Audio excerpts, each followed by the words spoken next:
Tout le monde est là, bonsoir à tous et à tous, bonsoir à mes chers collègues. Écoutez, je suis très heureux de vous retrouver pour ce troisième conseil municipal après le débat d'orientation budgétaire et le budget, avant cette saison estivale. Avant de procéder à l'appel nominatif, je vais céder la parole à monsieur Guy Beaujardin qui me l'a demandé. Merci monsieur le maire. Alors, je voudrais tout d'abord dire un petit mot au sujet de monsieur Alain Bencivengo. Monsieur Alain Bencivengo a été pendant un mandat un opposant loyal. C'était pas facile. Il a engagé son nom, sa réputation face à une majorité qui n'était pas tendre avec lui. Mais il a toujours œuvré dans le cadre de Carqueiranne. C'était son souhait et il avait une mission lorsqu'il a monté sa liste, c'était chasser les gens qui avaient créé des irrégularités, qui ne procédaient pas avec justice, avec équité. Il n'a pas réussi à être élu, les Carqueiranais vous ont choisi et démocratiquement il a accepté ce choix et il se mettait à la disposition de Carqueiranne. C'est d'ailleurs dans ce cadre-là qu'il avait voulu collaborer avec la majorité, pour la bonne raison, nous n'avons pas rallié la majorité, mais nous avons collaboré et nous collaborerons avec la majorité parce que notre parti, ce n'est pas un parti idéologique, c'était un rassemblement pour Carqueiranne. Et notre parti aujourd'hui, c'est Carqueiranne. Alors je crois que c'est difficile d'être dans l'opposition avec vous, c'est plus facile parce que tout est ouvert, les informations sont données, on a le droit de s'exprimer, on a droit d'exister démocratiquement. Pour lui, ce n'était pas facile. Il a passé un mandat de 6 ans très difficile, ça l'a peut-être amené dans une situation de tension qui aujourd'hui font qu'il n'est plus apte en état d'assurer ses fonctions. Alors, je voudrais lui témoigner toute ma gratitude, d'abord de m'avoir permis d'être présent avec vous, et puis reconnaître tout le travail qu'il a pu faire pour Carqueiranne. Dans cet ordre d'idées, monsieur Étienne, qui remplace Alain Bencivengo,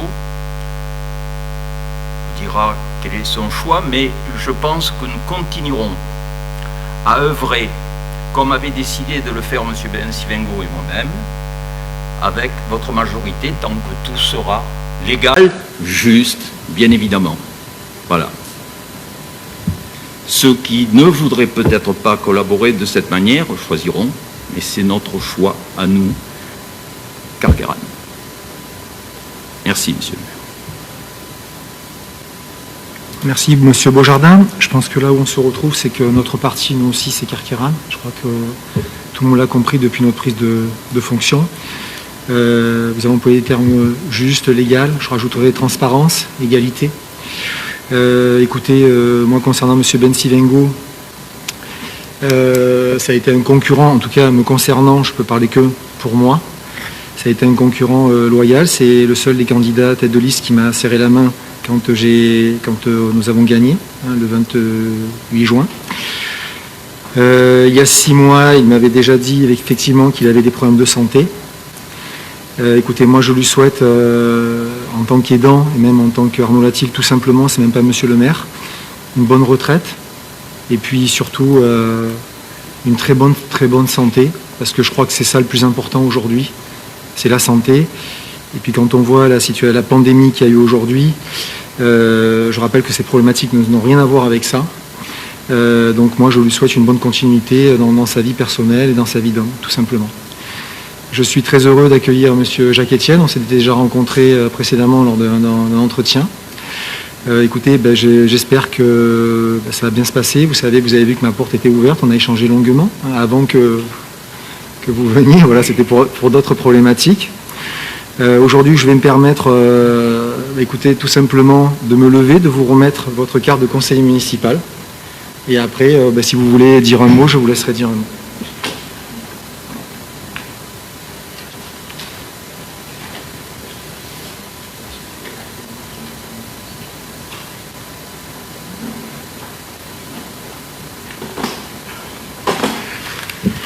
Monsieur le maire, mesdames, messieurs les conseillers, engagé depuis plusieurs années pour le renouveau de la gestion de notre commune et plus particulièrement durant 6 ans aux côtés d'Alain Bensivengo, je tiens à le saluer pour le travail effectué et durant cette période à la tête du Rassemblement pour Carqueiranne.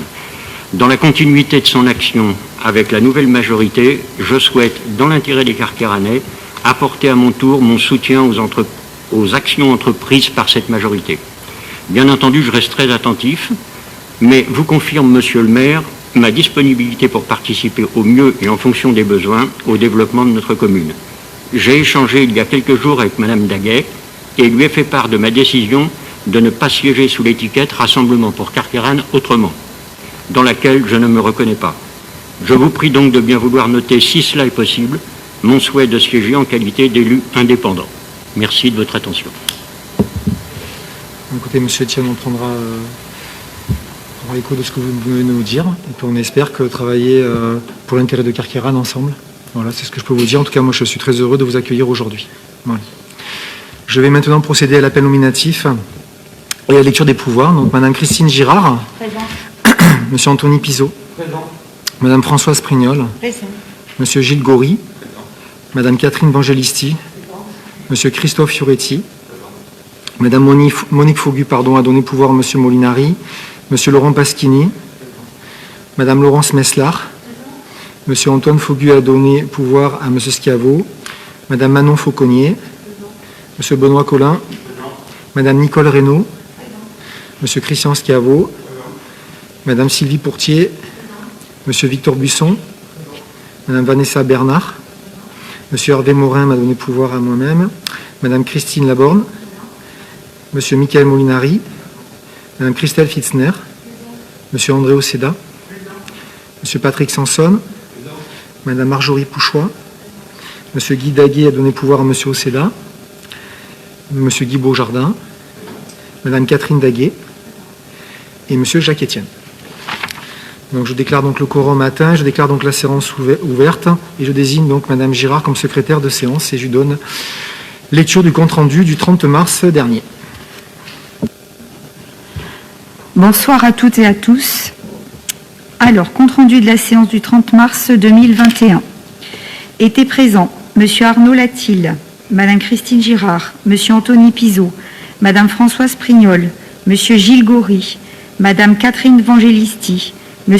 Christophe Fioretti, Mme Monique Faugu, M. Laurent Pasquini, Mme Christine Laborne, M. Christian Schiavo, Mme Laurence Meslar, Mme Sylvie Pourtier, Madame Nicole Reynaud, Madame Vanessa Bernard, Madame Christelle Fitzner, Monsieur Benoît Collin, Monsieur Michael Molinari, Madame Manon Fauconnier, Monsieur Victor Buisson, Monsieur André Oceda, Monsieur Patrick Sanson, Monsieur Guy Daguet, Madame Marjorie Pouchois, Monsieur Guy Beaujardin, Monsieur Alain Bensivengo et Madame Catherine Daguet.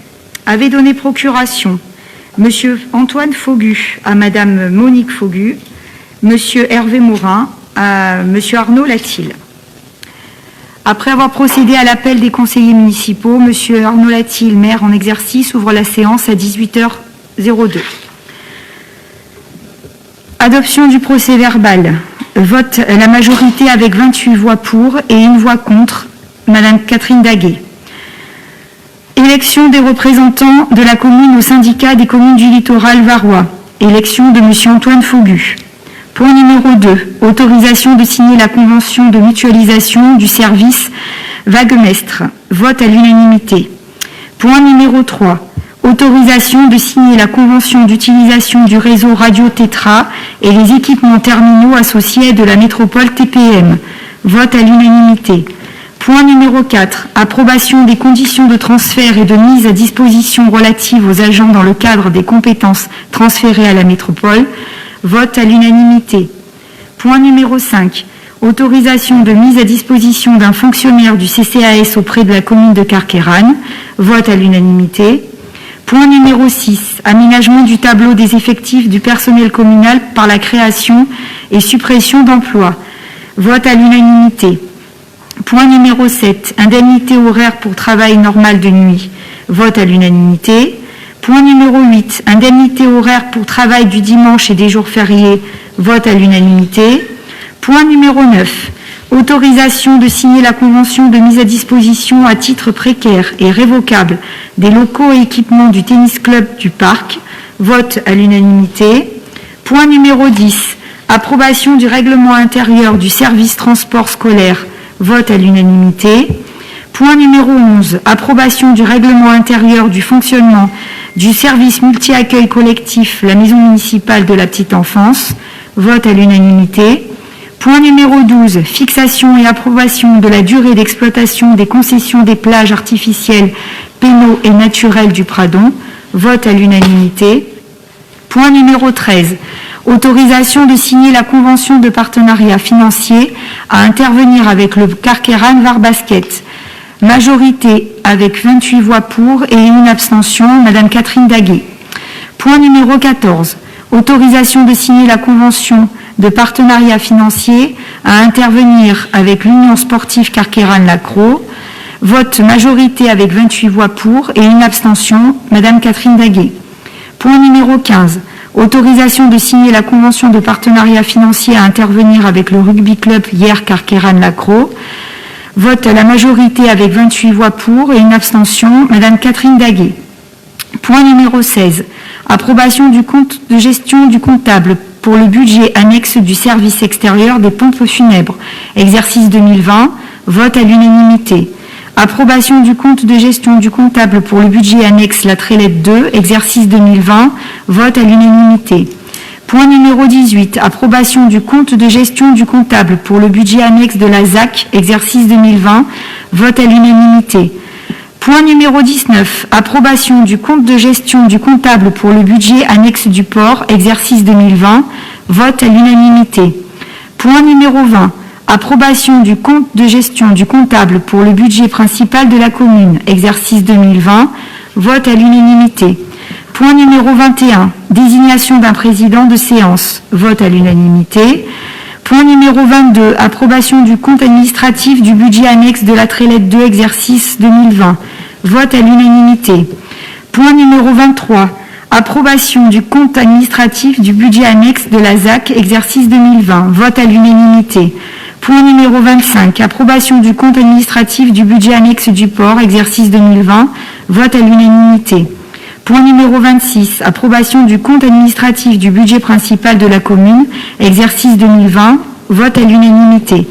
Point numéro 27. Avis sur l'affectation des résultats de l'exercice 2020, budget principal de la commune. Vote à l'unanimité. Point numéro 28. Approbation du budget primitif 2021 de la Trélette 2. Vote à l'unanimité. Point numéro 29. Approbation du budget primitif 2021 du service extérieur des pompes funèbres. Vote à l'unanimité. Point numéro 30. Approbation du budget primitif 2021 de la ZAC. Vote à l'unanimité. Point numéro 31. Approbation du budget primitif 2021 du port. Vote à la majorité avec 28 voix pour et une abstention. Madame Catherine Daguet. Point numéro 32. Approbation du budget primitif 2021 de la commune. Vote à la majorité avec 28 voix pour et une voix contre. Madame Catherine Daguet. Point numéro 33. Adoption des taux d'imposition des taxes directes locales pour 2021. Vote à la majorité avec 28 voix pour et une voix contre. Madame Catherine Daguet. Point numéro 34. Modification des tarifs applicables aux services publics municipaux et aux prestations diverses pour l'année 2021. Vote à l'unanimité. Point numéro 35. Délégation d'attribution du conseil municipal au maire en matière d'emprunt. Vote à la majorité avec 28 voix pour et une abstention. Madame Catherine Daguet. Point numéro 36. Autorisation de souscrire un emprunt sur le budget principal de la commune pour l'exercice 2021. Vote à la majorité avec 28 voix pour et une voix contre. Madame Catherine Daguet. Point numéro 37, demande d'attribution d'un fonds de concours à la métropole Toulon-Provence-Méditerranée pour l'exercice 2021, acquisition d'équipements informatiques, vote à l'unanimité. Point numéro 38, demande d'attribution d'un fonds de concours à la métropole Provence-Méditerranée pour l'acquisition de véhicules pour les services techniques, vote à la majorité avec 28 voix pour et une abstention, Madame Catherine Daguet. Rien n'étant plus à l'ordre du jour, la séance est levée à 20h10. Merci Christine pour cette lecture. Donc nous allons procéder à l'adoption du procès verbal. Donc qui est contre? Qui s'abstient? Je vous remercie. Débutons donc ce conseil municipal. Donc le point numéro 1, donc l'élection d'un nouveau membre au sein de la commission municipale urbanisme. Donc suite à la démission de M. Bensi Vengo, nous devons désigner un membre titulaire issu de la liste Rassemblement pour Carqueiranne-Autrement au sein de la commission. M. Etienne est candidat. Donc y a-t-il d'autres candidats?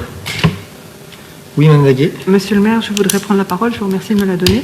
Vous avez mentionné que seul M. Bensi Vengo avait serré votre main après votre élection et vous avez parlé de tête de liste. Je ne sais pas si j'étais visée dans cette énumération, mais le cas échéant, je m'étais permise de vous saluer et de vous saluer votre victoire. Merci, je ne voudrais pas qu'il y ait de confusion à ce sujet.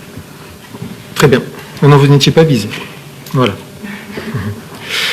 Puisque nous avons un candidat pour un poste à pourvoir, je déclare élu M. Etienne comme membre titulaire de la commission municipale d'urbanisme. Le point numéro 2, donc création d'une réserve communale de sécurité civile. La commune a pour mission prioritaire la sécurité donc, des personnes et des biens. Elle joue un rôle essentiel dans l'information et l'alerte à la population, la prévention des risques, l'appui à la gestion de crise et le soutien aux sinistrés. Pour l'aider dans ces tâches, la loi permet la création d'une réserve communale de sécurité civile chargée d'apporter son concours dans la prévention, l'information à la population et le soutien logistique. Notre CCFF, composé de bénévoles dont je salue l'engagement, va donc évoluer en réserve communale de sécurité civile. La réserve communale de sécurité civile est composée de personnes donc volontaires et bénévoles, comme nous le savons toutes et tous. Les réserves communales de sécurité civile ont pour objet d'appuyer les services concourant à la sécurité civile en cas d'événements excédant leurs moyens habituels ou dans les situations particulières. Donc, avez-vous des observations à formuler? Oui, Mme Daguet, je vous présente.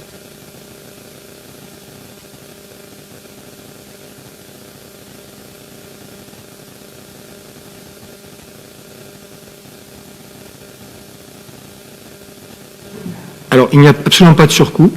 C'est juste que de toute façon, nous devons subvenir aux besoins de ce CCFF qui est bénévole. Donc, de toute façon, nous devons leur apporter et les moyens, et les véhicules, et les tenues. Et voilà, donc c'est tout. Donc, ça ne change absolument rien. En plus, pendant la crise sanitaire, ils ont porté les repas, donc ça accentue un petit peu leur mission. Ça n'a aucun coût supplémentaire par rapport à la commune. Aucun.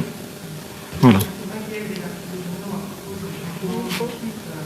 On n'entend rien. Pardon ? Excusez-moi. C'est vrai qu'il y a eu ces articles de journaux au sujet du changement d'équipe. Je pense que c'était un projet porté par M. Libessard qui avait une vision de donner apporter une sécurité supplémentaire au niveau des Carqueiranais, à savoir faire une évaluation de tous les risques, que ça soit submersion maritime, enfin voilà, d'abord faire une évaluation par des professionnels. Donc, est-ce que cette tâche va être prise dans ce sens-là? Parce que vous avez parlé d'une évolution des tâches du CCCF. Donc, est-ce que vous pourriez préciser, s'il vous plaît? C'était une volonté, effectivement, de M. Libessard à qui j'apporte. Voilà, il a fait un travail remarquable pendant toutes ces années. Après, on a choisi de changer de président délégué pour diverses raisons qui nous sont propres et voilà que je n'ai pas divulgué ce soir. Donc après, voilà, c'est des missions qui vont être. C'est comme la sécurité civile. Moi, je suis pompier, infirmier. Ça va aider. Ça peut être aidé dans diverses. Ça peut être, je sais pas, le portage des repas. Il peut y avoir une catastrophe. Il peut y avoir. Bon, ils sont déjà sur les feux de forêt. Il peut y avoir une inondation. Il peut y avoir un grave accident. Il peut y avoir des problèmes au niveau de la pollution. Différentes activités où ils pourront intervenir, tout simplement. Donc c'est à leur demande. Hein. Aujourd'hui, ils n'agissent que par rapport aux feux de forêt. Et donc ils voudraient accentuer un petit peu voilà, leur domaine. Leur domaine. Non, Voilà, c'est une très bonne tout simplement. initiative. Donc, toutes les modalités d'application seront définies dans Absolument. l'arrêté qui suivra. Absolument. Mais du coup, est-ce que là, les moyens leur seront donnés aussi pour mettre les gens en réseau pour, Il y aura des formations. Et qui Il y aura- pilotera, en fait, là, parce que je pense que ce sont C'est le des maire, puisqu'ils compétences, ils sont sous ma responsabilité, puisque je suis président du CCFF. On va leur donner les moyens de passer le PS1, d'avoir différentes formations, et donc de répondre le plus favorablement possible à toutes les demandes pour la commune, concernant la commune, tout simplement. PS1 pour les personnes qui nous suivent. Le premier secours à personne, pardon. Merci. Non, mais pas de c'est souci. je pense Non, mais que excusez-moi, il n'y a pas de beaucoup souci. gens qui peuvent ne pas Non, le non, mais il n'y a aucun problème. Voilà. Très bien, merci monsieur le Je maire. vous en prie. Donc, qui est contre? Qui s'abstient? Je vous remercie. Point numéro 3, donc autorisation de signer la convention relative à la mise en fourrière canine des animaux errants. Et je donne la parole à monsieur Pasquini Laurent. Bonsoir à tous. Alors, selon les dispositions du Code rural et de la pêche maritime, les maires doivent prendre toutes dispositions propres à empêcher la divagation des chiens et des chats. Pour ce faire, chaque commune doit disposer d'une fourrière communale apte à l'accueil et à la garde des animaux errants ou bénéficier du service d'une fourrière établie sur le territoire d'une autre commune avec l'accord de cette dernière. La commune de Carqueiranne ne disposant pas de fourrière animale, je vous propose donc de confier la prise en charge des animaux errants à la fourrière de la ville de Hyères, selon les dispositions de la convention annexée à la présente délibération, d'autoriser Monsieur le maire à la signer et de vous prononcer à main levée sur cette proposition. Merci Laurent. Donc, avez-vous des observations à formuler? Donc, qui est contre? Qui s'abstient? Je vous remercie. Le point numéro 4, évaluation des nouvelles charges transférées à la métropole Toulon-Provence-Méditerranée. La révision de l'évaluation des charges transférées a été étudiée et adoptée par la commission locale d'évaluation des charges transférées le 10 mai dernier. Le rapport vous a été transmis pour validation. Cette revoyure nous a permis de remettre à plat, avec les services de la métropole, le fonctionnement des services dont la compétence a été transférée lors de la création de la métropole. La compétence voirie, qui inclut les espaces verts, a fait l'objet d'une révision importante avec des transferts de personnel nécessaires à l'exercice de cette compétence. L'investissement a été totalement revu, avec un budget qui atteindra désormais 570 000 euros, contre 88 000 euros lors du transfert initial. Un budget bien trop faible au regard des besoins de la commune. La négociation a été longue, difficile, sur chacun des postes, et la commune en sort grandie, avec une cohérence dans les services et une capacité d'investissement multipliée par 6. Nous ne pouvons que nous féliciter de la collaboration avec les services de la métropole tout au long de ce processus. Ces éléments de revoyure, lorsqu'ils auront été adoptés, seront intégrés dans l'attribution de compensation que nous pourrons ajuster dans la prochaine décision modificative. Donc par rapport à l'AC 2021, donc l'attribution de compensation après la clause de revoyure, en fonctionnement, donc ça va s'établir à moins 431 939 euros, c'est-à-dire que nous allons avoir une diminution en section de fonctionnement sur les charges de personnel qui vont se retrouver sur les atténuations de produits. Et en investissement, en subvention d'investissement, nous allons être à moins 238 378 euros. Donc, avez-vous des observations à formuler? Qui est contre? Qui s'abstient? Je vous remercie. Point numéro 5, adoption du procès-verbal du transfert à la métropole des biens relatifs à la compétence voirie. Le procès-verbal qui vous a été transmis est la traduction du transfert de compétences imposé par la loi. Les voiries et les véhicules n'ayant jamais été transférés depuis 2019, il nous appartient aujourd'hui de régulariser cette situation anormale comme bien d'autres. Je remercie les services de la métropole de leur aide précieuse et du travail de recherche effectué avec mes services. Avez-vous des observations à formuler? Oui, Madame Daguier. Oui, alors je l'avais formulé aussi à la commission, peut-être ça vous a été rapporté. En fait, la liste des rues nous a été remise et j'ai constaté que beaucoup de rues étaient au nom de messieurs. Et je voudrais savoir si une réflexion collective pourrait être menée sur le fait d'avoir quelques rues avec des noms de dames, puisque à Carqueiranne, il n'y en a qu'une seule, a priori, qui est Madame Victoire Mangot. Et par exemple, le boulevard Pierre Curie pourrait s'appeler Pierre et Marie Curie, à titre d'exemple. Voilà. Donc, c'est une remarque et à votre décision. Très bien, écoutez, vous venez m'apprendre quelque chose, j'avais jamais fait attention. Donc écoutez, pourquoi pas, on peut étudier ça. Moi, je suis tout à fait favorable à cette proposition, on peut tout à fait l'étudier.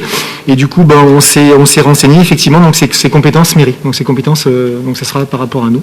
Je suis tout à fait favorable. Donc, qui est contre? Qui s'abstient? Je vous remercie. Le point numéro 6, autorisation de signer la convention type communal de coordination de la police municipale et des forces de sécurité de l'État. Et je repasse la parole à Monsieur Pasquini. Alors, la police municipale est une police de proximité qui participe à l'action générale de sécurisation assurant la tranquillité et la salubrité publique. Son action doit ainsi être coordonnée avec celle des forces de sécurité de l'État.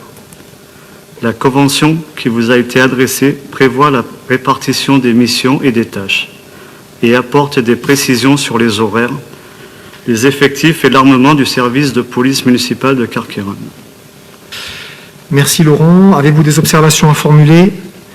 Qui est contre? Qui s'abstient? Je vous remercie. Le point numéro 7, autorisation de signer une convention d'utilisation d'un stand de tir avec la société de tir de Toulon. Et je repasse la main à Monsieur Pasquini. Dans le cadre de l'exercice de leurs fonctions, les policiers municipaux autorisés au port d'armes sont tenus de pratiquer annuellement une formation d'entraînement au tir.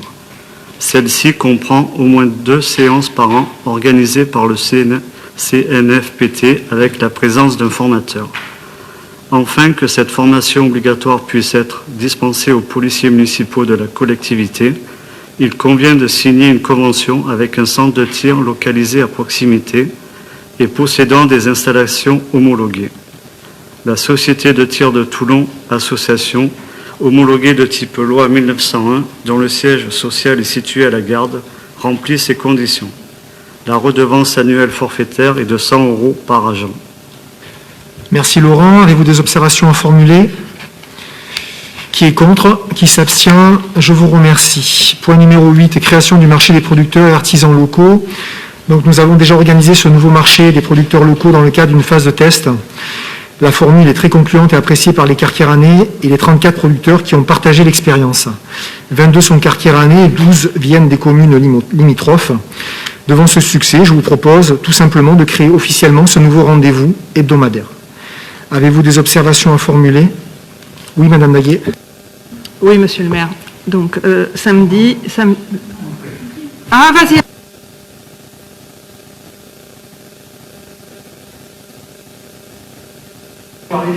Vous échangez tous les deux.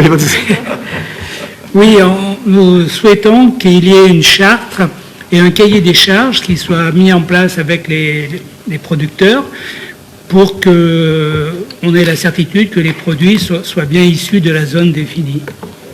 C'est fait, ça, déjà. C'est déjà fait. C'est déjà mis en place. Oui, c'est fait. Bon, j'avais posé la question en commission. Bon, tu n'as peut-être pas donné la réponse, donc je te certifie que c'est réellement fait. Voilà. Okay. Pardon, Madame Daguet. Donner la parole à Monsieur Seda, le chef de groupe de l'opposition. Donc, samedi matin, j'ai été interpellée par certains commerçants qui m'ont dit qu'une pétition était en train d'être signée pour qu'ils puissent rester sur le port. Alors, c'est un débat qui devrait être ouvert. Or, la délibération fixe directement que le marché doit remonter à la place de la République. Bon, j'ai beaucoup de sympathie pour des commerçants de la place de la République, ce n'est pas du tout le propos. Simplement, il semblerait qu'une pétition vous ait été adressée aujourd'hui sur la boîte secrétariat des élus. Et donc, j'ai cette problématique des producteurs locaux, mais aussi savoir, quand vous recevez des mails sur la boîte des secrétariats des élus, est-elle transférée également aux élus d'opposition ou seulement aux élus de la majorité? Ça, c'est une question ouverte. Et donc, concernant cette délibération, je voudrais savoir s'il est possible de faire un amendement en retirant la phrase disant qu'elle monte à la place de la République, et éventuellement se saisir de l'opportunité du règlement intérieur qui nous permet d'avoir des commissions consultatives et de créer un groupe de réflexion. Parce que j'ai tout à fait compris la décision que vous avez prise à l'origine, mais aujourd'hui, il faut peut-être prendre la troisième dimension qui est la situation de ces exposants, puisqu'aujourd'hui, samedi, c'était une quinzaine seulement. Et donc, je pense qu'il devrait être entendu. Et donc, la chose que je propose, c'est d'enlever la décision de la délibération relative à l'emplacement et le fixer. Voilà. Merci de votre attention. Je vous remercie, Mme Daillé. Alors, tout simplement, écoutez, déjà, on peut se féliciter de ce succès. Déjà, c'est la première chose, parce que ce marché n'existait pas. Donc, nous l'avons créé. Nous pouvons remercier M. Michael Molinari, qui s'est largement investi sur ce projet. Donc, effectivement, c'est une belle réussite, une pleine réussite. Nous avons décidé de faire, donc, je sais que vous avez compris, de faire travailler les commerçants du village. Aujourd'hui, les commerçants du port souhaitent aussi en grande majorité que ce marché remonte, et je vais vous expliquer pourquoi. Après, il y a plusieurs problématiques. Déjà, on s'était engagé à faire 9 mois au port, 9 mois au port, et 3 mois pendant la saison estivale, au village. Bon, la problématique des artisans, des commerçants carcarnés, vous l'avez cité, vous l'avez dit, tout le monde l'a compris. Tout simplement parce que on a un manque cruel de stationnement au port, et qu'il y a des gens qui viennent expressément juste pour le marché et qui vont bloquer les places pour les plaisanciers. Donc on a descendu au port en plein été. D'ici le 15 juin, vous allez à 8h, 9h, vous ne trouvez plus une seule place. Donc il y a la problématique des plaisanciers qui veulent venir sur leur bateau, partir. Les baigneurs qui veulent trouver une plage avec les enfants pour s'installer pas trop loin. Il y a la problématique aussi des restaurants qui sont pas trop favorables à ce qu'on reste sur cette période-là, parce qu'il va y avoir du nettoyage, etc., et ça fait du bruit, etc. Il y a l'hôtellerie, le Richardy, qui est juste devant, donc ça fait du bruit le matin entre 6h et 7h du matin. Et puis, c'est un problème un peu plus sécuritaire. Même si on a toute confiance en cette esplanade, il n'y a qu'à marcher sur l'esplanade pour comprendre, quand on marche, ce qui s'y passe dessous. Et je ne suis pas très certain qu'il faut y mettre énormément de foule à ce niveau-là. Donc, c'est pour ça qu'en fait, on remonte tout simplement pendant cette période-là. J'espère de tout cœur que les commerçants dits non sédentaires joueront le jeu, parce qu'on a répondu présent, la mairie a répondu présent. Ils en ont bénéficié pendant 2 mois. En septembre, ils vont redescendre. J'espère pouvoir compter sur leur soutien. Alors effectivement, on a reçu une pétition que j'ai reçue cet après-midi. Donc j'ai reçu juste cet après-midi.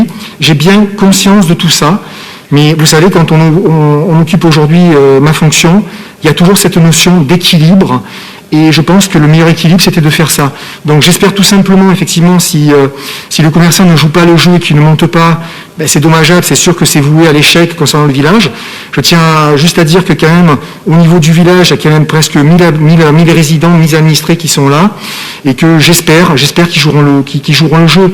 Voilà, je suis partagé, j'ai bien entendu cette problématique-là. Après, on s'était engagé, je pense que c'est la meilleure solution pour tout le monde.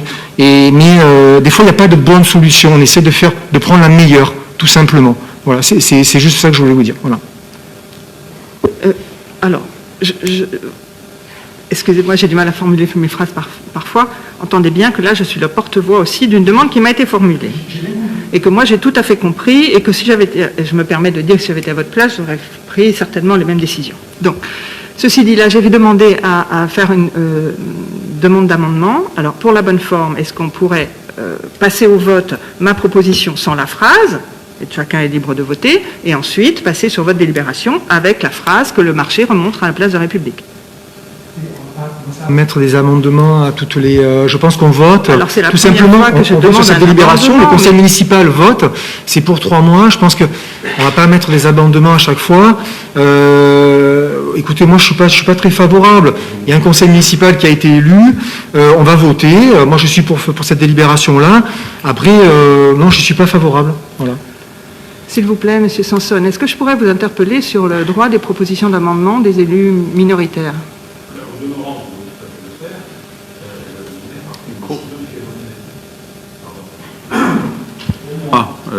Il est tout à fait possible pour vous de le demander et au conseil municipal de voter. À mon sens, il faudrait voter sur la demande qu'elle a faite. Mais je parle que sur l'idée que je peux en avoir et non pas la certitude dès lors que je ne me suis même pas... Je vais me posé la retourner question. vers mon directeur général des services pour voir ce qu'il en Voilà. pense. Donc, Rodolphe.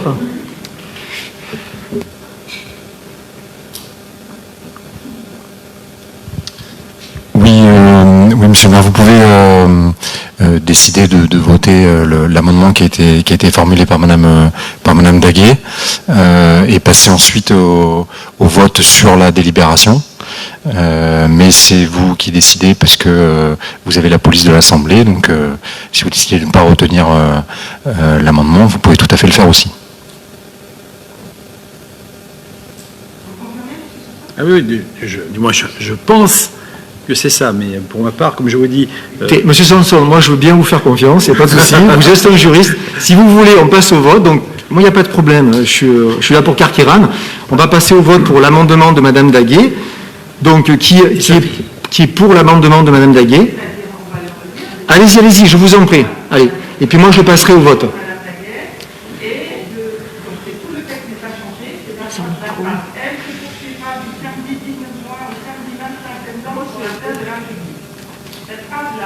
Très bien.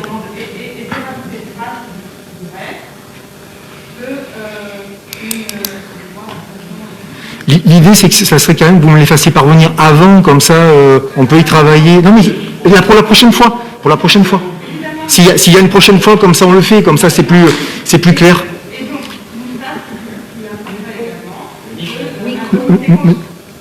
Et une phrase qui dirait que conformément à l'article 3.3 du règlement intérieur, un comité consultatif pourrait être convoqué pour étudier la situation. Bon. Voilà. Bon, vous l'avez cité. Bon, la prochaine fois, on fera autrement. Ça sera mieux pour les débats. Donc, qui est pour? Voilà, bon. Qui s'abstient? Qui est contre? Allez, je vous remercie. Donc, on repart sur notre délibération sur la création du marché des producteurs avec les dates correspondantes. Donc, qui est contre? Non, vous n'êtes pas contre, d'accord. Ah bon, d'accord. Bon, alors qui s'abstient? C'est merveilleux. Nous passons à la délibération bon, tout ça pour ça. Allez, on y va. Point numéro 9. Aménagement du tableau des effectifs par la création et la suppression d'emplois. La création de postes permettra de nommer une auxiliaire de puéricultrice qui a réussi un concours et qui deviendra ainsi auxiliaire de puéricultrice principale. Il est important de reconnaître, en les nommant, les agents qui s'impliquent dans leur carrière et qui souhaitent progresser en passant des concours et examens. J'y suis très, très attaché pour ma part. Par ailleurs, les 24 suppressions sont dues, on l'a vu précédemment, au transfert ATPM que nous avons évoqué. Donc les 5 postes restants seront pourvus lors d'avancement de grade à venir. Avez-vous des observations à formuler? Qui est contre? Qui s'abstient? Je vous remercie. Le point numéro 10, organisation du temps de travail, service patrimoine. Le rythme de travail des agents du service patrimoine doit être adapté en période estivale, compte tenu des conditions météorologiques, mais aussi tout au long de l'année. L'amplitude horaire quotidienne est plus importante, mais est compensée par une demi-journée de repos. Je vous précise que ce rythme permet de respecter la loi sur les 1607 heures et que le service est maintenu avec la présence d'agents toute la semaine en rotation. Avez-vous des observations à formuler? Qui est contre? Qui s'abstient? Je vous remercie. Le point numéro 11. Alors, création d'une mission de vacataire dans le cadre du cycle des conférences municipales. Cette délibération concerne les conférenciers qui ne disposent pas forcément d'une société ou d'un numéro SIRET. Nous pouvons les recruter comme vacataires avec un forfait prédéterminé à hauteur de 311 € brut. Avez-vous des observations à formuler? Qui est contre? Qui s'abstient? Je vous remercie. Le point numéro 12, création d'une mission de vacataire dans le cadre des élections départementales et régionales de juin 2021. Cette délibération nous permet de faire appel à des agents qui ont été transférés à TPM et qui possèdent l'expérience et les compétences pour assurer le secrétariat. Dans le bureau de vote, ce dispositif concernera 3 ou 4 agents. J'en profite pour passer un appel aux bénévoles.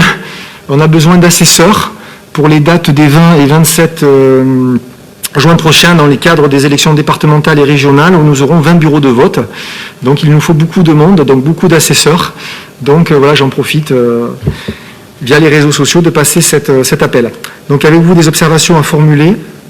Qui est contre? Qui s'abstient? Je vous remercie. Donc le point numéro 13, autorisation de mise à disposition d'un fonctionnaire du CCAS de Carqueiranne auprès de la commune de Carqueiranne à titre gracieux. Je cède la parole à Madame Prignol. Alors là,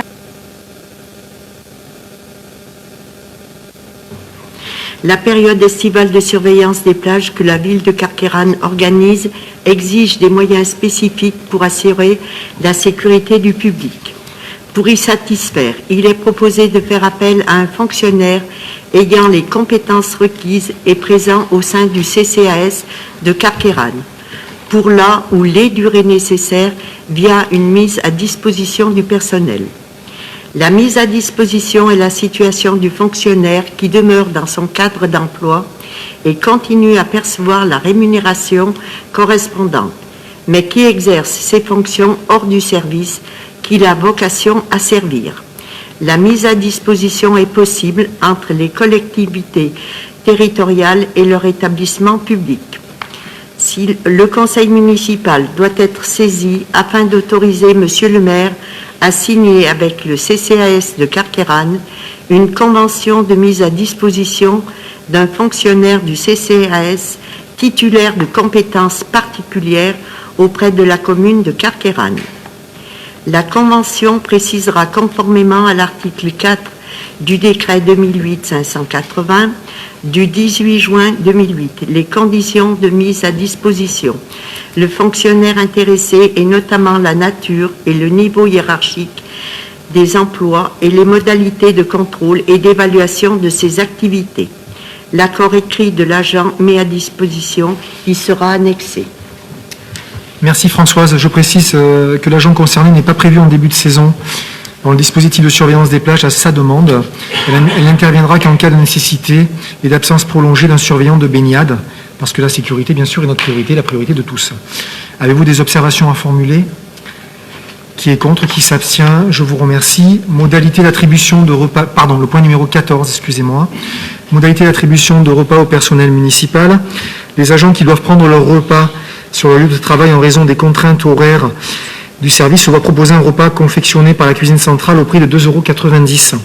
Sont concernés ceux qui assurent un horaire continu par nécessité de service. Précédemment, il y avait environ 70 agents qui bénéficiaient de repas gratuits. Un travail de remise à plat a donc été nécessaire. C'est une mesure qui vise à assurer la légalité du dispositif, à assurer le respect des règles imposées par l'URSSAF et à respecter les obligations de la commune, tout en appliquant un repas très accessible pour les agents. Je précise que seuls les agents qui mangent avec les enfants, dont ils ont la charge éducative, peuvent bénéficier de la gratuité. Avez-vous des observations à formuler? Qui est contre? Qui s'abstient? Je vous remercie. Le point numéro 15, création du conseil municipal d'enfants de la ville de Carqueiranne. Et je cède la parole à Madame Girard. Alors, nous avons souhaité créer ce conseil municipal des enfants dans le but de développer la citoyenneté. Il doit permettre de reconnaître les enfants comme des acteurs crédibles de la vie publique locale, d'asseoir leur droit à l'expression et à la participation pour tout ce qui les concerne ou qui les préoccupe d'un point de vue local, d'exercer leur citoyenneté de façon responsable, c'est-à-dire de les amener par un travail pratique à dépasser les intérêts personnels et avancer vers l'intérêt général, de découvrir le cadre institutionnel de la République et son fonctionnement démocratique, et enfin de créer les conditions d'un dialogue régulier et constructif entre les enfants et les adultes élus et développer la coopération avec les services communaux, ce qui signifie également le développement d'un travail intergénérationnel. Vous avez dans la délibération tout le détail de la future organisation. Je précise que les 12 membres titulaires et les 12 membres suppléants seront issus des classes de CM1 et CM2 des 2 écoles élémentaires de la commune. Enfin, il est important de préciser que les enfants pourront être amenés à présenter leur projet devant cette assemblée. Merci Christine. Avez-vous des observations à formuler?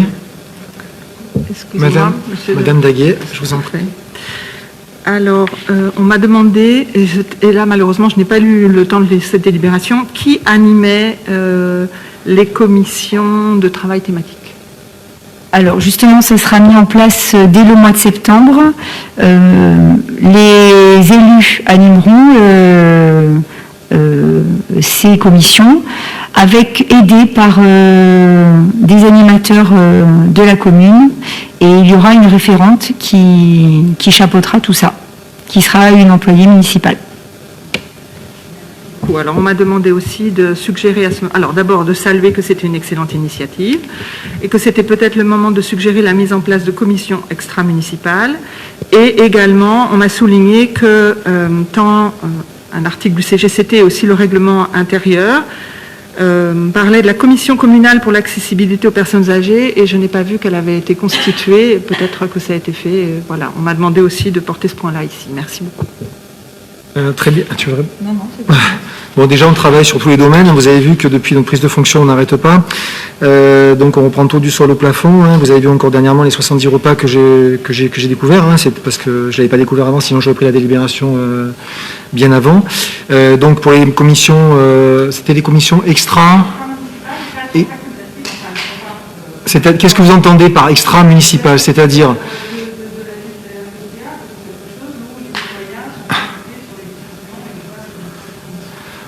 Après, je pense que pourquoi pas, on peut l'étudier. Après, comme je vous l'ai dit précédemment, il peut vous faire remonter les informations. Je vous ai déjà dit au conseil précédent, mon bureau est ouvert, vous pouvez venir me voir, vous pouvez faire me remonter, on discute de tout, on échange de tout comme ça fait aujourd'hui.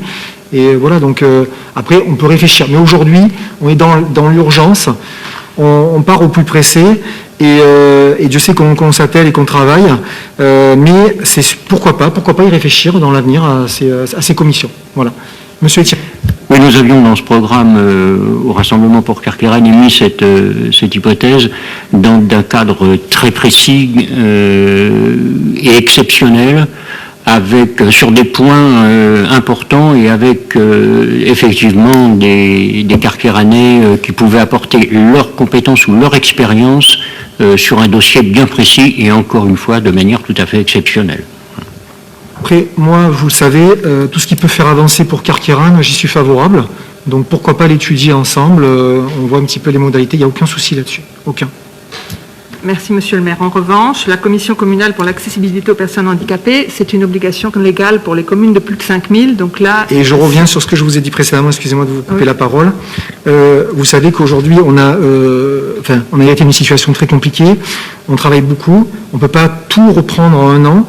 On a, vous le savez, hein, puisque vous avez participé au conseil, on a 5-6 jours aujourd'hui de fonds de roulement. Hein. Vous savez très bien qu'on a eu un résultat global de moins 500 000 euros, malgré un excédent reporté de 700 000 euros, une économie de 700 000 euros, 700 000 euros qui a été faite. Donc on a failli finir à moins 1,9 million en résultat global l'année dernière, qu'on nous a embauché 28 stagiarisations supplémentaires qui nous coûtent 1,2 million à la commune. Alors vous allez comprendre pourquoi je viens sur ça. C'est qu'aujourd'hui, Carqueiranne brûle, on est ruiné, et j'ai envie moi aussi de gérer plein de choses. J'ai envie, et c'est frustrant. Aujourd'hui, pour moi, c'est... Non mais je vous explique comment ça se passe aujourd'hui. Aujourd'hui, on avait une capacité d'autofinancement qui était nulle, qui était négative, puisqu'on a fini en CAF net à moins 462 000 euros l'année dernière. On a une CAF brute à plus 900 000 euros, et qu'aujourd'hui, on est vraiment dans l'urgence, quoi. Et moi aussi, j'aimerais gérer ces commissions extra-communales, j'aimerais gérer l'accessibilité, mais on y travaille sur l'accessibilité, on est en train de travailler mais on est de partout, et aujourd'hui, moi aussi, j'ai envie de gérer toutes ces problématiques, tous ces domaines, de faire des fonds de concours avec la métropole, mais on s'y attelle, on y travaille, mais c'est long, c'est difficile, et aujourd'hui, on peut se réjouir d'avoir sorti une capacité d'autofinancement qui va aujourd'hui être suffisante. Je vous rappelle que l'endettement de la commune est incalculable, était incalculable, puisque la capacité de désendettement, c'est la dette donc, qui est à 24 millions d'euros, divisé par la CAF net, on était à moins 500 000 euros. Moins 500 000 euros. Si on était à plus 100 000 euros, on serait en capacité de désendettement de 240 ans. Si on avait fini à plus 100 000 euros. Donc aujourd'hui, on travaille sur tout, sur plein de choses, et on commence à travailler sur ça. Voilà. Mais j'ai compris votre question, j'ai compris. Mais je veux dire, on ne peut pas être de partout, quoi. C'est une obligation légale pour les communes de plus de 5000 habitants. Vous êtes entouré de juristes. Monsieur Sanson pourra aussi vous le confirmer. On y travaille. On a budgétisé 100 000 euros. On a budgétisé. Je vous le dis. On a budgétisé 100 000 euros dessus. Et on est en train d'aller chercher des fonds de concours avec la commission. Il faut nommer ses membres. Donc peut-être, comme vous avez créé la réserve civile pour les feux et forêts, ici aussi, vous pourrez mettre la municipalité en conformité avec la loi au prochain conseil municipal en nommant les membres de cette commission communale de l'accessibilité aux personnes handicapées. Merci, monsieur le maire. Je vous en prie pour cette intervention pragmatique. Merci. Allez, donc, nous passons. C'est long, il faut faire des nous faisons. Donc, qui est contre? Qui Qui s'abstient? Je vous remercie. Donc le point numéro 16, approbation du règlement intérieur du service accueil collectif de mineurs sans hébergement SODA. Je laisse la place à Madame Girard. Le fonctionnement du service SODA ouvert aux adolescents carkéranais va être modifié afin d'être plus attractif envers les jeunes. Il va être accessible désormais le mercredi et samedi après-midi. Un abonnement annuel de 30 € sera nécessaire pour accéder au service, mais les tarifs horaires seront revus à la baisse. Les deux structures qui accueillent les jeunes sont l'école Marcel Pagnol ainsi que la case sur la plage Pénaud pendant la période estivale. Merci Christine. Pardon, excusez-moi. Merci Christine. Donc, avez-vous des observations à formuler? Madame Daguet. Merci, Monsieur le maire. Une question. Le tarif, est-ce qu'il y a des tarifs dégressifs si des familles sont en difficulté? Oui, en fait, il y aura l'abonnement sera valable pour toutes les activités qui auront lieu sur la commune, que ce soit à la Plaine Riquier ou sur la plage.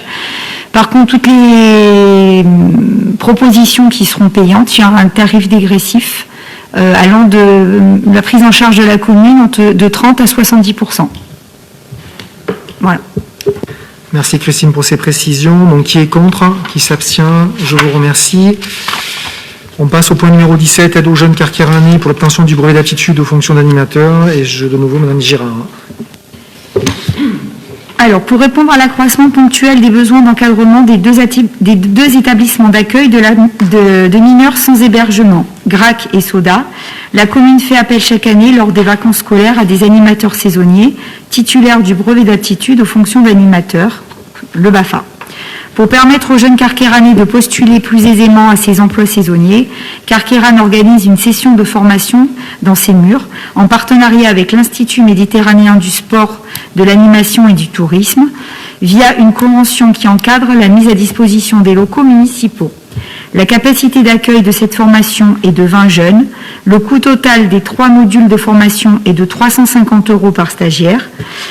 L'organisation sur place des sessions, outre l'organisation sur place des sessions théoriques, la ville envisage la prise en charge partielle des formations pour un montant total de 160 €.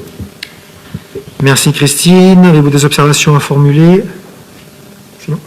Qui est contre? Qui s'abstient? Je vous remercie. Le point numéro 18, autorisation de signer la convention de mise à disposition à titre précaire et révocable du terrain honneur de la plaine sportive Riquier à la SASP hier. Football Club. Et je passe la parole à Madame Vangelisti. Alors oui, Carqueiranne, labellisée ville active et sportive et plus récemment Terre de Jeux 2024, accueille sur son territoire des sportifs et des clubs qui font la promotion du sport de haut niveau. Le Football Club de hier a sollicité la commune pour établir un partenariat visant à mettre à disposition les installations sportives de la plaine Riquier pour 3 entraînements hebdomadaires et pour l'équipe senior élite qui a un projet important pour la saison 2021-2022. Parce que la pratique du football de haut niveau nécessite un entraînement quotidien sur un terrain en pelouse que Carqueiranne est une des seules villes de la métropole à posséder. Considérant que le nouveau projet sportif du hier Football Club, son objectif d'atteindre le niveau professionnel dans les années à venir, il est opportun d'y associer l'image de la commune. En conséquence, il convient de procéder à la signature d'une convention ainsi qu'à définir précisément les modalités techniques, administratives et financières ainsi que les charges et engagements incombant aux parties.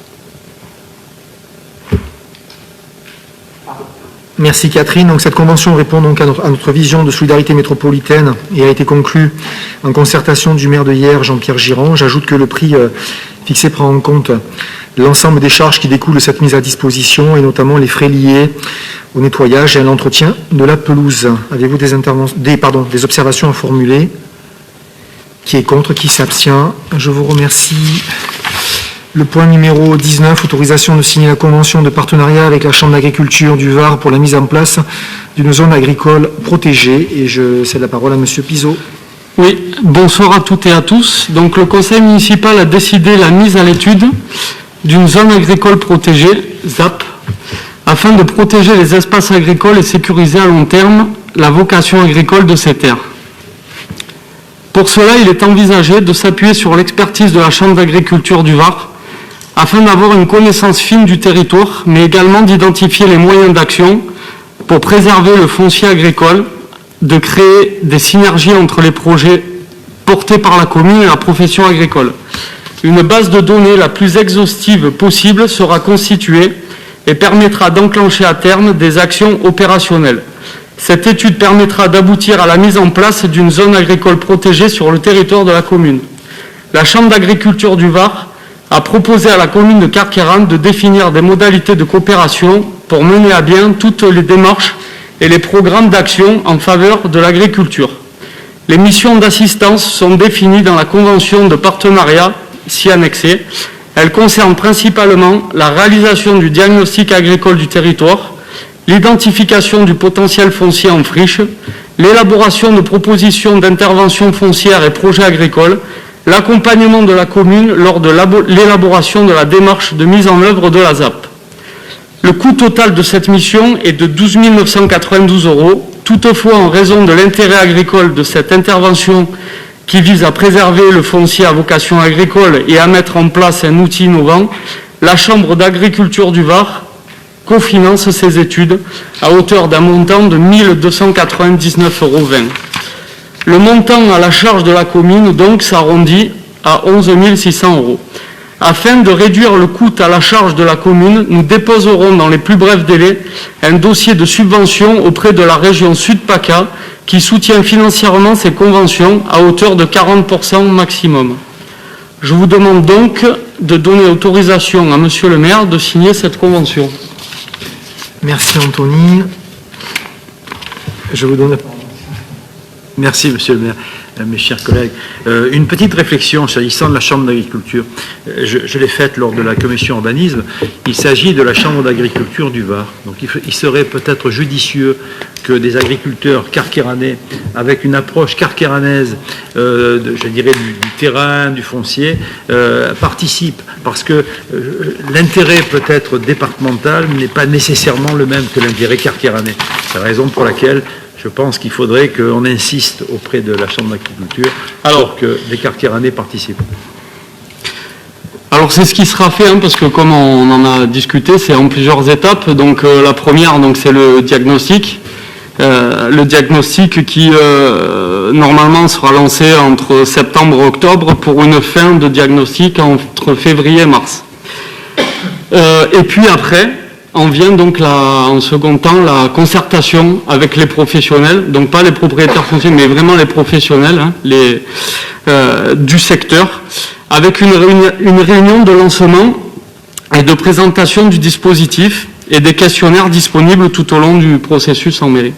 Voilà. Derrière, on vient aussi après une enquête publique. Il y a jusqu'à on va dire la délivrance de l'arrêté, on a toutes ces étapes à passer, et donc effectivement, il est pour l'intérêt de Carqueiranne de faire participer les exploitants agricoles de la commune.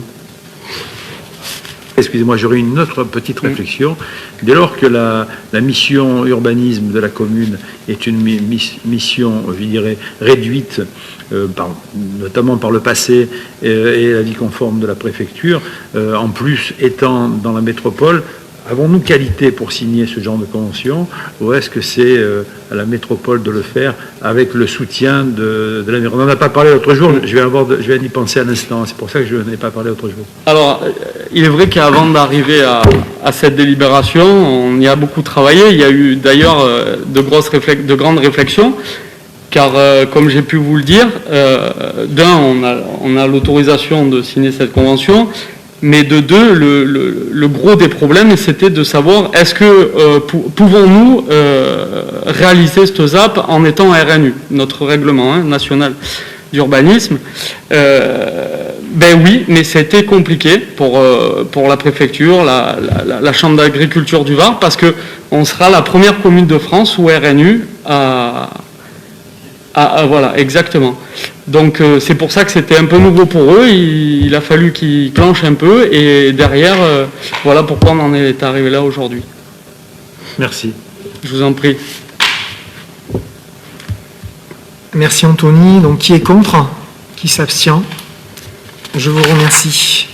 Donc le point numéro 20. L'avis du conseil municipal sur l'accord à intervenir avec CDC Habitat pour le projet de l'avenue Générale de Gaulle. Et je recède la parole à M. Pizot. Oui.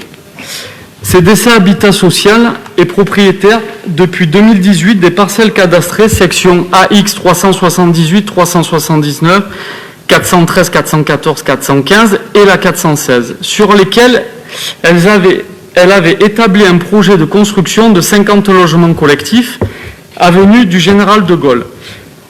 Notre municipalité a pris contact dès le mois de juillet 2020 avec CDC Habitat Social afin de retravailler sur ce projet. En effet, il aurait eu pour conséquence en l'état une surdensification de la zone, un accroissement des difficultés de stationnement sur le port, avec un impact sur les commerces et la vie économique.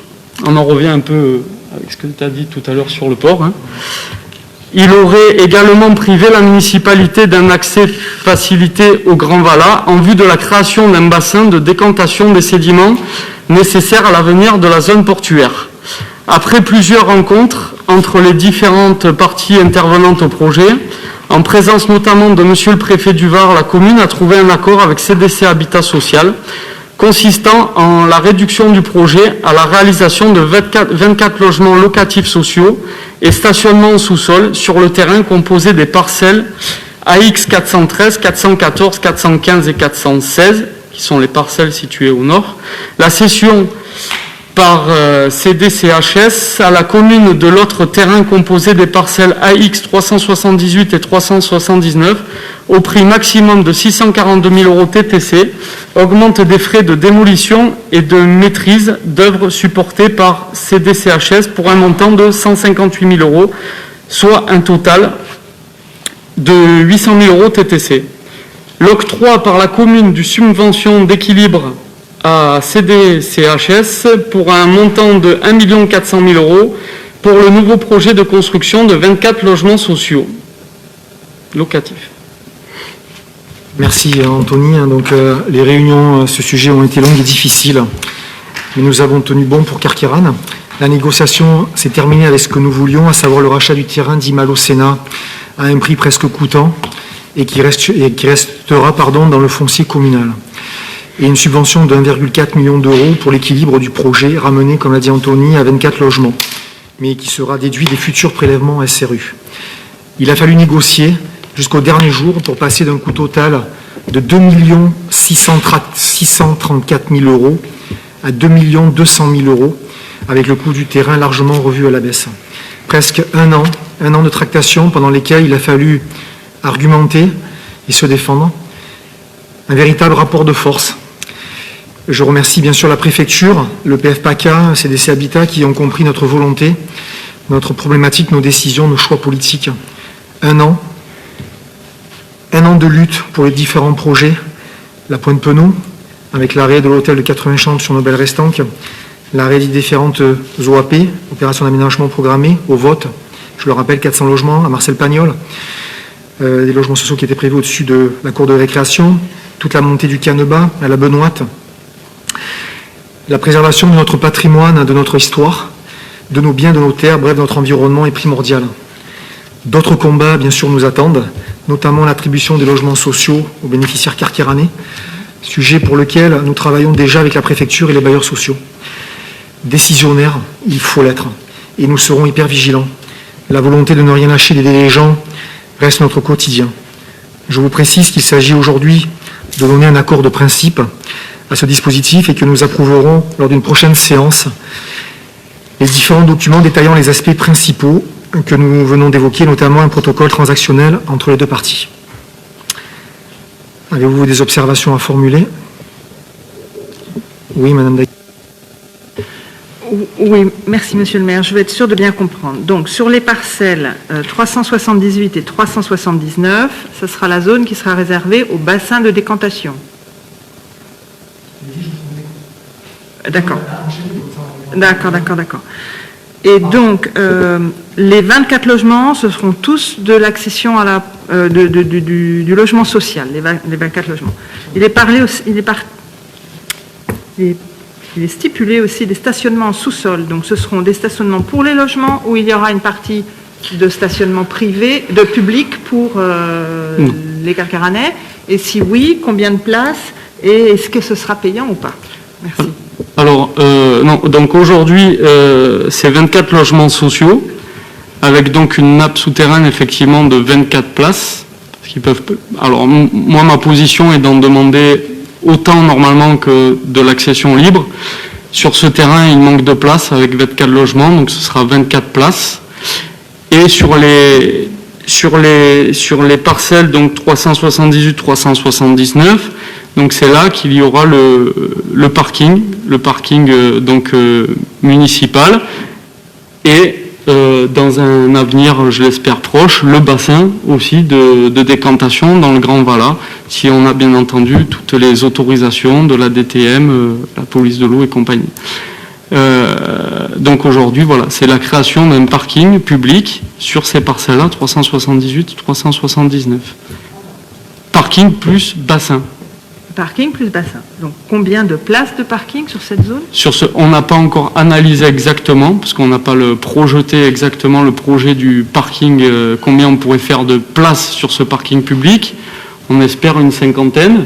Mais aujourd'hui, précisément, on n'a pas encore, même plus, mais aujourd'hui, on n'a pas précisément encore les plans d'exécution qui feraient que on pourrait vous dire exactement le nombre de places. Et alors, s'il y avait la station d'épuration, est-ce que son emprise au sol permettrait encore de faire des logements sociaux et non pas des parkings? Oui, c'est pas... En fait, si vous voulez, technique, mais rapidement, un point technique rapidement, le bassin de décantation se ferait dans le Grand Valat, d'accord? Donc aujourd'hui, ça n'impacterait pas sur le parking. Et il nous faudrait juste à côté une place pour venir stationner avec un camion, une pelle pour venir désensabler justement ce bassin avant qu'il ensable le port. Voilà. Ce n'est pas colossal comme surface qu'on a besoin pour faire ce bassin de décantation. Donc pour bien comprendre, là il y a une partie des logements sociaux qui ne sera pas réalisée parce qu'il y aura des parkings. C'est bien ça le sens de la délibération? La surface du coup qui était initiée à ce projet de 50 logements a été coupée pratiquement en deux pour réaliser ce parking, oui. Et non pas le bassin de décantation. Hein? Les deux. Okay, les deux. Merci. Ça reste dans l'intérêt général de la ville. C'est le parking parce qu'on manque de place, comme vous avez pu tout à l'heure le dire par rapport à notre marché, et le bassin de décantation qui, je répète, est d'utilité publique et repoussera l'échéance du dragage du port. Oui, il me reste deux questions à poser qui sont l'incidence sur les finances locales et l'impact sur le montant des pénalités SRU du coup du fait qu'on a les... Ça a été recalculé, vous l'avez peut-être mentionné, est-ce que vous pouvez le rappeler s'il vous plaît? Alors, oui, il n'y a pas de souci. Alors pour les pénalités SRU, donc c'est 1,4 million, donc c'est de la contribution du logement social. Donc ça, de toute façon, on est impacté, on était à 315 000 euros de pénalité SRU, donc solidarité et renouvellement urbain. On a pris 100% dû à la carence de logement social par la préfecture, donc nous sommes en moyenne, systématiquement, à 630 000 euros chaque année. Nous devons donner chaque année 630 000 euros. Donc après, ça va être au fur et à mesure sur l'année. Là, cette année, on réintègre pour les logements sociaux, les logements sociaux qui devaient être faits en 2015, le chemin Saint-Pons, qui n'ont jamais été réalisés. Donc on réintègre 315 000 euros parce qu'à un moment donné, il faut bien solder. Hein, voilà. L'année prochaine, on va solder Marcel Pagnol pour 800 000 euros, donc il faudra solder. Et l'année d'après, on intégrera ces 1 400 000 euros sur 2 ans et demi, 3 ans, etc. Donc on paiera toujours 630 000 euros. On finance la pénalité SRU à la hauteur que l'on veut, mais on payera toujours la même chose. C'est la participation à contribuer à faire du logement social.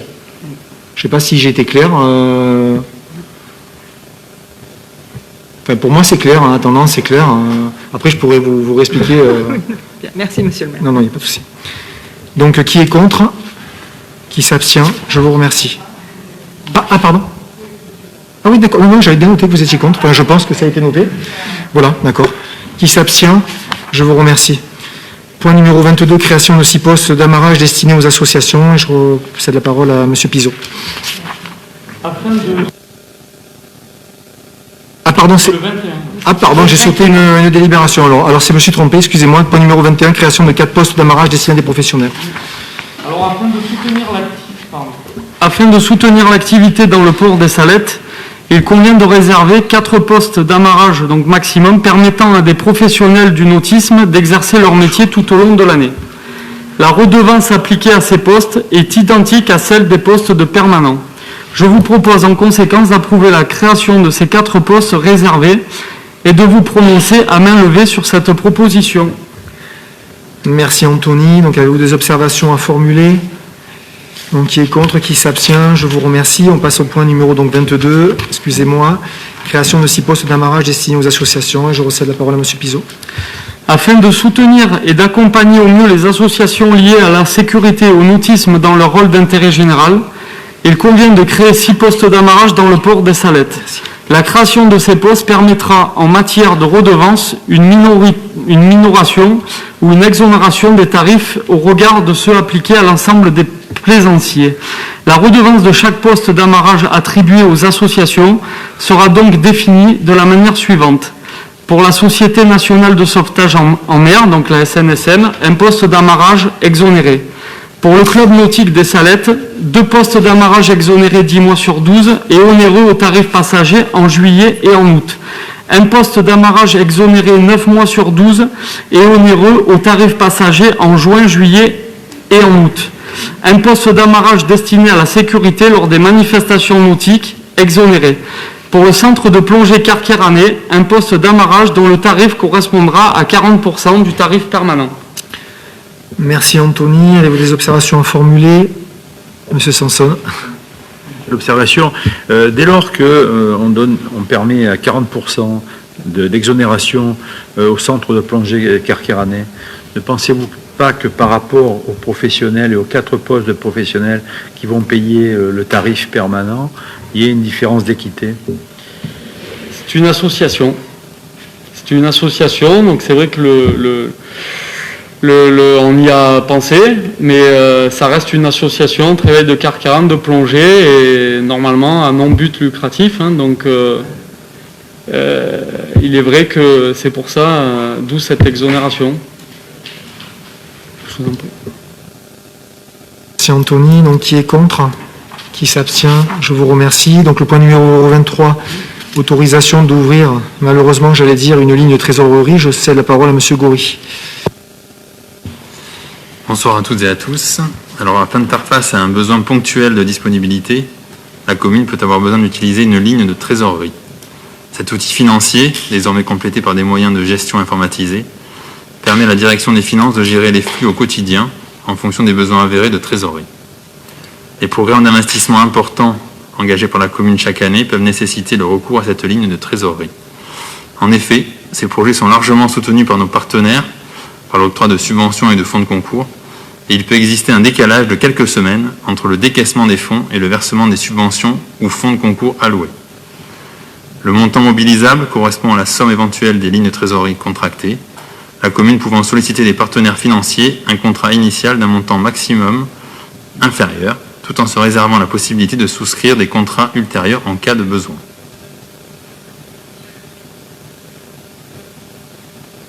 Merci Gilles. Donc l'audit financier a mis en lumière notre manque évident de trésorerie avec un fonds de roulement largement insuffisant. 5-6 jours de fonds de roulement. C'est comme si on prenait un foyer, on est le 7 aujourd'hui, et on n'avait plus d'argent pour faire vivre sa famille. Voilà, tout simplement, on en est là aujourd'hui. Donc nous possédons aujourd'hui 2 contrats pour 800 000 et 700 000 euros. Donc notre objectif à court terme est de supprimer un de ces 2 contrats, déjà, d'aller progressivement. D'accord, moyen terme, l'objectif, bien sûr, est de supprimer totalement, et je pense que c'est possible, ces lignes grâce à une épargne nette suffisante. C'est capital, la capacité d'autofinancement, pour couvrir nos besoins. Et j'allais dire qu'on se crée une sorte de prévision de ligne de dépenses imprévues, une sorte, j'allais dire pour que tout le monde comprenne, une sorte de livret A. Voilà. C'est pour cela que donc, nous avons pris des mesures drastiques et immédiates pour réduire les dépenses. Je vous rappelle, plus de 600-700 000 euros d'économie depuis qu'on est arrivé, et augmenter les recettes avec l'augmentation de la taxe foncière, je vous l'expliquais précédemment, avec la situation que nous avions de 2020. En augmentant les impôts de la manière dont nous avons fait, nous arriverons juste à l'équilibre. Donc on est en situation très très compliquée. Carqueiranne doit retrouver donc une véritable santé financière et des marges de manœuvre pour investir dans une ville propre et sécurisée. Voilà. Donc avez-vous des observations à formuler? Qui est contre? Ah pardon. Monsieur Goury, vous nous aviez expliqué pendant la commission le taux et les modalités de renégociation.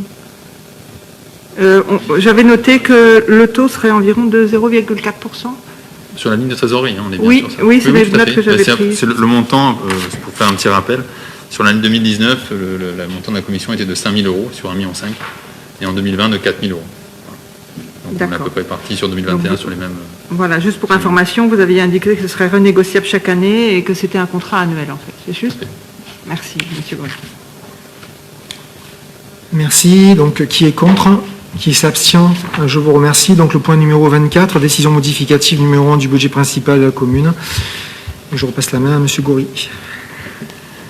Merci Arnaud. La décision modificative qui vous a été adressée s'équilibre à 11 317 euros en fonctionnement et à 66 621 euros en investissement. Elle a permis de réajuster le montant définitif de la DGF et du produit d'imposition, puisqu'au moment du vote du budget primitif, nous n'avions pas toutes les données nécessaires. 3 dossiers de subventions supplémentaires nous sont également parvenus et les montants accordés apparaissent dans l'état annexe. Enfin, des écritures d'ordre patrimonial sont inscrites en investissement pour la réintégration des frais d'études. Merci Gilles. Avez-vous des observations à formuler? Qui est contre? Excuse, parce que là aussi, j'en ai parlé à la commission finance, on a abordé la question de savoir, et peut-être M. Goury pourra de nouveau expliquer ceci au Carcaranais. En fait, la commune pouvait appliquer cette année, avant le 1er juillet, au compte financier unique qui permet de n'avoir qu'un compte unique plutôt qu'un compte de gestion et un compte administratif. Monsieur Goury, vous pourrez... Parce que je sais qu'il y a des gens qui m'ont posé la question, donc du coup, je fais le point. Donc, au fameux CFU, on a une obligation légale d'y passer avant le 1er janvier 2024. Donc, par contre, effectivement, il faut qu'on s'inscrive avant fin juin, donc nous allons le faire, il n'y a pas de souci. Et nous allons y passer qu'au 1er janvier 2023, parce qu'il y a beaucoup de travail d'inventaire à réaliser, et ça sera très très limite de pouvoir le faire avant la fin de l'année. Donc on a décidé de passer au CFU, donc une année avant la date limite prévue, donc au 1er janvier 2023. Merci, monsieur Goury. Comme on est sur l'aspect finance, je tiens quand même à dire que sur la dotation globale de fonctionnement par rapport à l'État, j'aimerais bien faire une petite intervention. En 2012, donc, on avait pour la dotation globale de fonctionnement 1 500 000 euros. 1 500 000 euros. Aujourd'hui, on se retrouve à 280 000 euros. Vous imaginez la perte pour une collectivité. Et aujourd'hui, donc, on nous supprime la taxe d'habitation et on nous applique un coefficient correcteur qui est sur la base, sur le taux de 2017 et sur la base de 2020, avec les allocations de compensation sur 2018, 2019, 2020 qui est calculé. Espérons qu'on ne subisse pas le même tarif parce que dans les années à venir, parce que sinon on serait très très mal, on n'aurait plus comme seul levier d'agir sur la taxe foncière. Donc j'avoue que je suis quand même assez inquiet sur cet arrêt de la taxe d'habitation. C'est pour ça que, c'est vrai qu'on a augmenté les impôts. Il faut savoir quand même qu'on maintient un service public de qualité. Pour parler, il y a d'autres communes de la métropole qui n'ont ni médiathèque, ni maison municipale à la petite enfance, qui n'ont ni aide à domicile, qui n'ont pas de système de GRAC. Donc après, c'est vrai qu'à un moment donné, ça a un coût. Et donc il faut et j'espère qu'on arrivera à tout maintenir parce que j'espère de tout cœur que ce coefficient correcteur, dans quelques années, que j'y sois plus, peu importe, l'essentiel c'est de transmettre, ne subisse pas le même sort que la dotation globale de fonctionnement. Voilà. Donc qui est contre? Qui s'abstient? Je vous remercie. Donc le point de numéro 25, modification des tarifs applicables aux services publics municipaux et aux prestations diverses pour l'année 2021. Donc la mise à jour des tarifs concerne essentiellement les tarifs du soda dont nous avons déjà parlé.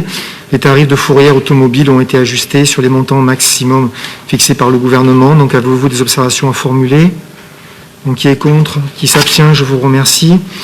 Le point numéro 26, approbation d'une remise gracieuse dans le cadre d'un contentieux d'urbanisme.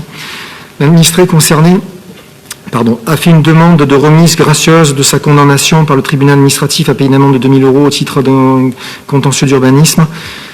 Au vu de sa situation fiscale, de sa situation familiale et sociale, nous avons décidé d'accéder à sa demande. Je précise qu'aucun frais supplémentaire n'a été supporté par la commune qui dispose d'une convention de représentation juridique forfaitaire. Juste avant une probable intervention, je voudrais juste dire que cette personne a été exclue de son logement, qu'elle a 4 enfants, qu'elle n'est pas imposable, et que donc on a choisi de de faire cette remise gracieuse. Voilà.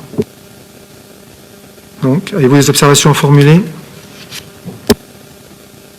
Et oui, ce sont les mêmes que, merci Monsieur le maire, ce sont les mêmes que la précédente délibération à ce sujet. Donc, est-ce que le conseil municipal a été informé de la réponse du préfet du 2 février 2021 ? Pas eu... Alors, dans laquelle il écrivait, et vous auriez dû être en copie, en l'espèce, la remise gracieuse permet de libérer le débiteur de sa dette par une décision de l'Assemblée délibérante. Toutefois, en raison du principe de l'autorité absolue de la chose jugée, une collectivité n'a pas la compétence pour accorder une remise gracieuse sur des sommes mises à la charge du débiteur par un jugement exécutoire.